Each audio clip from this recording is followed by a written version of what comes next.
kami dari Probo Era Reformasi. Jadi, pada kesempatan kali ini, kami akan memaparkan materi mengenai era reformasi.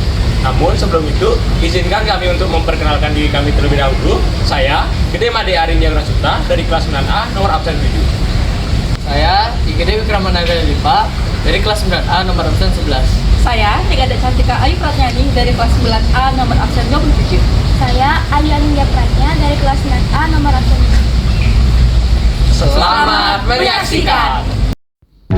Dede, ia adalah murid SMP 10 Denpasar. Ia adalah murid yang lumayan pintar. Namun, dia memiliki kelemahan di mata pelajaran IPS. Suatu hari, saat sehari sebelum ulangan IPS tiba, Dede terlihat kesusahan dengan materi untuk ulangan esok. Arin yang melihat Dede seperti orang stres pun langsung mendatanginya. Coba kan gitu. Kenapa sih Kede? Kok buat kali kayaknya ngapain sih Kede tadi? Soal ulangan IPS, Terus? nih tentang reformasi. Belum belajar apa-apa aku nih, nggak ngerti apa-apa. Reformasi itu? Ya, Aduh gampang tuh. Pak jelasin nih dikit. Ya, di sini aku jelasin dah.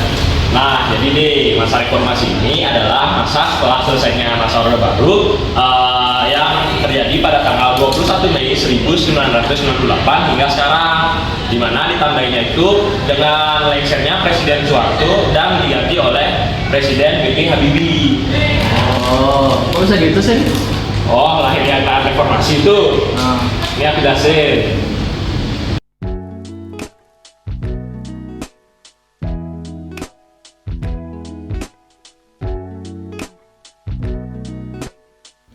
Nah, jadi awal gerakan reformasi ini diawali dengan krisis moneter yang melanda Thailand pada Juli 1997. Krisis moneter ini mengguncang nilai tukar mata uang negara-negara di Asia Tenggara seperti Malaysia, Filipina, dan Indonesia.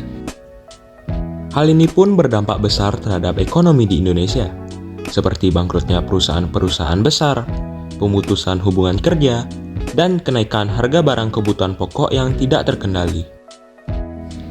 Demonstrasi mahasiswa terjadi di seluruh Indonesia. Tuntutan mahasiswa dalam aksinya adalah penurunan harga sembako, penghapusan monopoli, kolusi, korupsi, dan nepotisme, serta menuntut Presiden Soeharto turun dari jabatannya. Pada tanggal 12 Mei 1998, terjadinya tragedi Trisakti, di mana 4 orang mahasiswa tewas tertembak peluru aparat keamanan saat demonstrasi menuntut Presiden Soeharto turun dari jabatannya. Dan pada 13 Mei 1998, terjadi kerusuhan di kota-kota besar seperti Jakarta dan Solo. Pada tanggal 14 Mei 1998, demonstrasi makin meluas. Di Jakarta, mahasiswa berhasil menduduki gedung MPR DPR. Lalu, pada tanggal 18 Mei 1998, Ketua MPR DPR, yaitu Harmoko, meminta Presiden Soeharto untuk turun dari jabatannya.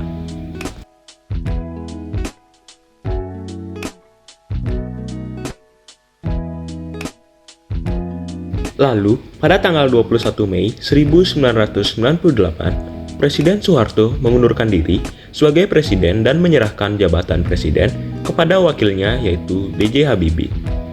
Peristiwa ini pun menandai berakhirnya pemerintahan masa Orde Baru selama 32 tahun dan dimulainya masa reformasi. Nah, setelah ini kami akan menampilkan sedikit dokumentasi saat lahirnya pergerakan reformasi.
menjadi presiden di era reformasi ini?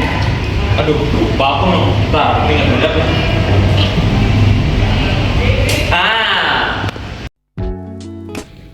Nah, presiden pertama yang menjabat pada saat era reformasi yaitu Presiden B.J. Habibie. B.J. Habibie mulai menjabat pada 21 Mei 1998 hingga 20 Oktober 1999, atau beliau menjabat selama 1 tahun 5 bulan. Pada saat awal dilantiknya B.J. Habibie, banyak yang menilai tidak konstitusional karena berdasarkan Pasal 9 UUD 1945 bahwa Presiden dan Wapres harus bersumpah di hadapan MPR dan DPR. Sedangkan, pada saat itu, gedung DPR dan MPR sedang diduduki oleh mahasiswa. B.J. Habibie memiliki beberapa kebijakan. Yang pertama, membentuk Kabinet Reformasi Pembangunan. Yang kedua, penetapan UU Nomor 9 Tahun 1998 tentang kemerdekaan menyampaikan pendapat di tempat umum. Yang ketiga, menetapkan 12 ketetapan MPR dan ada 4 ketetapan yang mencerminkan jawaban dari tuntutan reformasi. Lalu yang keempat, membebaskan para tahanan politik pada masa Orde Baru. Yang kelima, melakukan restrukturisasi dan rekapitulasi perbankan melalui APBN. Yang keenam, mengadakan jajak pendapat bagi warga Timur-Timur untuk memilih merdeka atau masih tetap menjadi bagian dari Indonesia. Lalu, presiden yang kedua yaitu Abdurrahman Wahid atau yang akrab disapa Gus Dur. Gus Dur menjabat sejak 20 Oktober 1999 sampai 23 Juli 2001 atau menjabat selama 1 tahun 9 bulan. Gus Dur berhasil menjadi presiden karena didukung koalisi poros tengah yang dimotori oleh Amin Rais di MPR. Gus Dur memiliki beberapa kebijakan. Yang pertama, yaitu membentuk Kabinet Persatuan Nasional. Yang kedua, memisahkan TNI dengan Polri. Yang ketiga, persetujuan nama Papua mengganti nama Irian Jaya dan persetujuan bendera bintang kejora sebagai bendera Papua. Dan yang keempat, menggalakkan sifat toleransi. Lalu presiden ketiga yang menjabat pada masa reformasi ini adalah Presiden Megawati yang menjabat sejak 23 Juli 2001 hingga 20 Oktober 2004 atau menjabat selama 3 tahun 3 bulan. Megawati menjadi presiden karena menggantikan Gus Dur yang dilengsarkan oleh MPR, di mana sebelumnya Megawati menjabat sebagai wakil presiden. Megawati memiliki beberapa kebijakan. Yang pertama, yaitu membentuk kabinet gotong royong. Yang kedua, pembentukan KPK. Yang ketiga, privatisasi BUMN. Yang keempat, penundaan pembayaran utang dan mengakhiri kerjasama dengan IMF. Dan yang kelima, otonomi khusus Aceh dan Papua. Lalu presiden yang keempat yaitu SBY.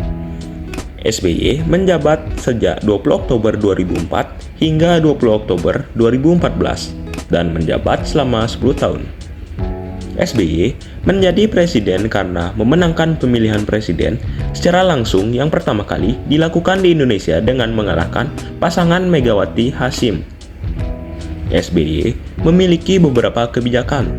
Yang pertama, membentuk Kabinet Indonesia Bersatu.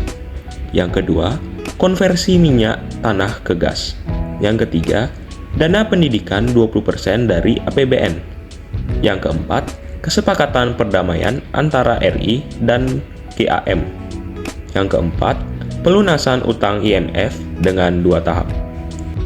Dan yang terakhir, pemberian BLT dan BLSM sebagai pengganti subsidi kenaikan BBM.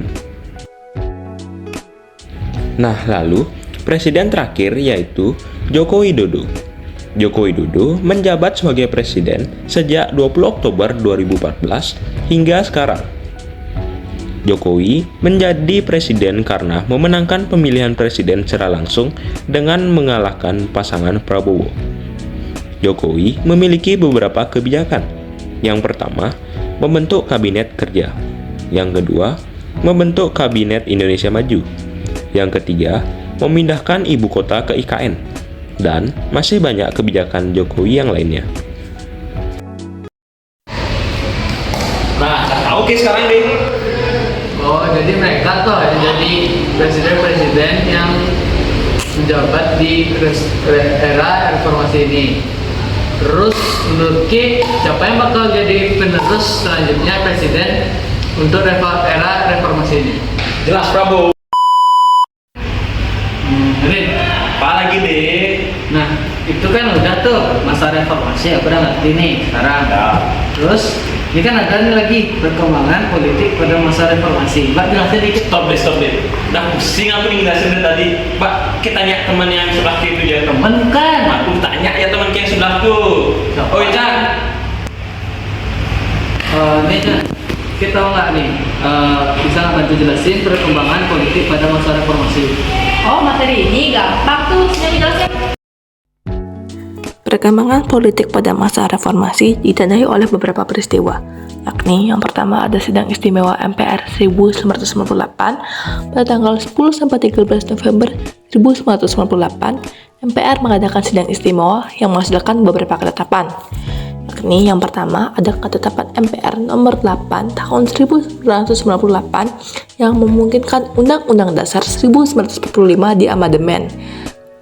Yang kedua ada ketetapan MPR nomor 12 tahun 1998 mengenai pencabutan ketetapan MPR nomor 4 tahun 1993 tentang pemberian tugas dan wewenang khusus kepada Presiden atau mandataris MPR dalam rangka menyukseskan pembangunan nasional sebagai pengamalan Pancasila. Yang ketiga, ada ketetapan MPR nomor 18 tahun 1998 mengenai pencabutan ketetapan MPR nomor 2 tahun 1978 tentang pedoman penghayatan dan pengamalan Pancasila. Yang keempat, ada ketetapan MPR nomor 13 tahun 1998 tentang pembatasan masa jabatan presiden dan wakil presiden maksimal 2 periode.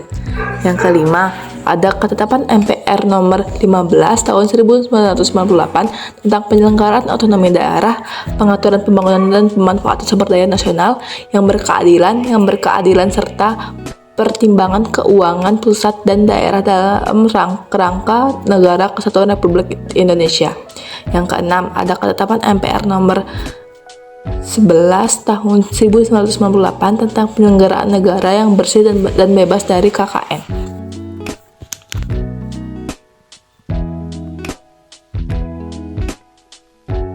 Yang kedua, ada otonomi daerah. Otonomi daerah adalah hak wewenang dan kewajiban daerah otonom untuk mengatur dan mengurus sendiri urusan pemerintah dan kepentingan masyarakat setempat sesuai dengan peraturan perundang-undangan. Dengan pelaksanaan otonomi daerah ini diharapkan dapat meminimalkan ancaman disintegrasi bangsa. Yang ketiga, ada pencabutan pembatasan partai politik. Sebanyak 48 partai yang berhak mengikuti pemilihan umum. Yang keempat, ada penghapusan di fungsi ABRI. Di fungsi ABRI dihapuskan secara bertahap sehingga ABRI berkonsentrasi pada fungsi pertahanan dan keamanan. 5 Mei 1999, Polri memisahkan diri menjadi Kepolisian Negara Republik Indonesia. Istilah ABRI berubah menjadi Tentara Nasional Indonesia. Yang kelima, dan terakhir ada penyelenggaraan pemilu. Sejak masa reformasi hingga sekarang, pemerintah telah melaksanakan 6 kali pemilu, yaitu pada tahun 1999, 2004, 2009, 2014, 2019, dan 2024 ini. Pemilu tahun 2004 adalah pemilu pertama yang memungkinkan rakyat untuk memilih presiden secara langsung. Oh, jadi gitu toh perkembangannya. Terus ini kan ada lagi nih perkembangan ekonomi Indonesia pada masa reformasi. Bisa nggak dijelasin? Oh, kalau ini aku nggak tahu, aku soalnya juga belum belajar. Coba tanya Gak Ayu, Gak, apa? Kita tahu nggak yang ini perkembangan ekonomi Indonesia pada masa reformasi? Oh, gampang tuh perkembangan ekonomi Indonesia pada masa reformasi. Sini aku jelasin. Perkembangan ekonomi Indonesia pada masa era reformasi. Era reformasi menjadi tanda berakhirnya pemerintahan Orde Baru yang dijalankan di bawah kekuasaan Presiden Soeharto. Ada banyak perkembangan ekonomi pada era reformasi yang membuat bangsa Indonesia sedikit demi sedikit berkembang. Indonesia pada reformasi sedang menghadapi krisis ekonomi besar-besaran, di mana nilai tukar rupiah melemah. Namun, pemerintah tetap gencar melakukan penyelamatan ekonomi. Berikut beberapa perkembangan ekonomi pada masa reformasi. Yang pertama, pemerintahan B.J. Habibie. Ada berbagai kebijakan yang ditetapkan pada masa kepemimpinan B.J. Habibie di bidang ekonomi, seperti penanggulangan krisis ekonomi. Caranya dengan mengendalikan nilai rupiah agar tidak semakin menurun. Selain itu, juga menyediakan kebutuhan bahan pokok dan obat-obatan dengan harga yang terjangkau. Yang nomor 2, pemerintahan Abdurrahman Wahid. Pada masa pemerintahan Abdurrahman Wahid, kondisi ekonomi Indonesia mulai stabil. Meski terkadang nilai tukar rupiah terhadap dolar Amerika kembali melemah hingga mencapai 12.000 pada bulan April 2001. Nilai tukar yang melemah ini berdampak negatif pada perekonomian nasional serta menghambat usaha pemulihan ekonomi. Yang ketiga, pemerintahan Megawati Soekarno Putri. Pemerintahan Megawati Soekarno Putri berhasil menstabilkan nilai tukar rupiah terhadap dolar Amerika, sehingga harga barang dapat terkendali. Bahkan tingkat inflasi rendah dan cadangan devisa negara cenderung stabil. Sayangnya, pertumbuhan ekonomi pada masa pemerintahan Megawati Soekarno Putri masih tergolong rendah. Yang keempat, pemerintahan Susilo Bambang Yudhoyono. Ekonomi Indonesia mulai mengalami perkembangan yang cukup baik pada masa kepemimpinan Presiden Susilo Bambang Yudhoyono. Hal ini terlihat dari rata-rata pertumbuhan ekonomi sekitar 5-6% per tahunnya. Selain itu, Indonesia memiliki kemampuan yang baik dalam bertahan dari pengaruh krisis ekonomi dan finansial di zona Eropa sepanjang 2008 hingga 2009. Yang kelima, pemerintahan Jokowi Widodo. Ekonomi dunia masih diliputi ketidakpastian. Pemerintahan Jokowi mengusung program Nawacita dengan mengejar ketertinggalan pembangunan infrastruktur agar mampu berdaya saing tinggi. Postur APBN dirombak untuk mendukung kegiatan produktif, menciptakan terobosan untuk menarik investasi, serta mengatur kembali kebijakan-kebijakan ekonomi untuk mendorong efisiensi. Di tengah upaya penaikan pertumbuhan, pemerintahan ini menjalankan program-program pemerataan. Perkembangan ekonomi pada masa reformasi memang memiliki sejarah yang panjang, mulai dari krisis, kestabilan ekonomi, hingga peningkatannya. Setiap pemerintahan tentu memiliki upaya tersendiri dalam menyelamatkan ekonomi Indonesia. Oh ternyata gitu, Ge. Terus BTW, ini kan materi kehidupan masyarakat Indonesia pada masa reformasi. Kita tahu nggak sih? Oh itu aku nggak tahu no. Tahu nggak, Deh? Nih, Ya? jelas tahu lah. Kok kita tahu sih? Oke, gampang ini. Mbak nak jelasin. Sini aku jelasin lah. Kehidupan masyarakat Indonesia pada era reformasi. Yang pertama ada kehidupan sosial. Pada masa reformasi, masyarakat lebih bebas menyuarakan berbagai aspirasinya.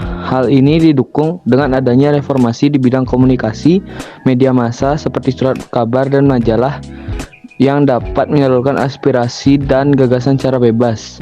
Yang kedua ada pendidikan.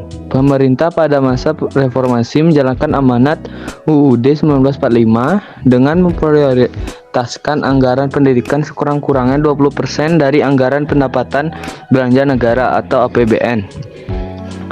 Dengan ditetapkannya UU nomor 22 tahun 1999, UU nomor 20 tahun 2003, pemerintah pada masa reformasi juga melakukan beberapa kali perubahan kurikulum, yaitu yang pertama ada kurikulum berbasis kompetensi atau KBK.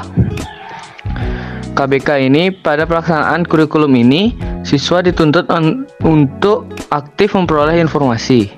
Yang kedua ada kurikulum tingkat satuan pendidikan atau KTSP. KTSP tidak berbeda jauh dengan KBK, namun perbedaan yang menonjol terletak pada kewenangan dalam penyusunannya, yaitu mengacu pada desentralisasi sistem pendidikan. Yang ketiga ada kurikulum 2013. Kurikulum 2013 ini kurikulum yang menekankan pada kompetensi berbasis sikap, keterampilan, dan pengetahuan. Yang keempat ada kurikulum merdeka, memberikan keleluasaan pada pendidik untuk menciptakan pembelajaran berkualitas yang sesuai dengan kebutuhan dan lingkungan belajar peserta didik. Yang ketiga ada kebudayaan. Dalam bidang kebudayaan, dilakukan upaya pelestarian budaya dengan mendaftarkan warisan budaya Indonesia ke UNESCO atau Organisasi Pendidikan, Keilmuan, dan Kebudayaan Perserikatan Bangsa-Bangsa. Upaya ini dilakukan untuk menghindari klaim negara lain terhadap warisan budaya Indonesia. Beberapa warisan budaya Indonesia yang telah dapat pengakuan internasional melalui UNESCO. Yang pertama ada Komplek Candi Borobudur diakui pada tahun 1991, Komplek Candi Prambanan yang diakui tahun 1991 juga, dan Situs Sejarah Sangiran diakui pada tahun 1996. Ada pula Wayang yang diakui pada tahun 2003, Keris yang diakui pada tahun 2005, Batik yang diakui pada tahun 2009. Nah, sekian penjelasan yang dapat kami sampaikan. Semoga penjelasan dari kami bisa bermanfaat bagi kalian semua. Mohon maaf apabila ada kesalahan kata. Kami tutup dengan Paramasanti. Om Santi Santi Santi.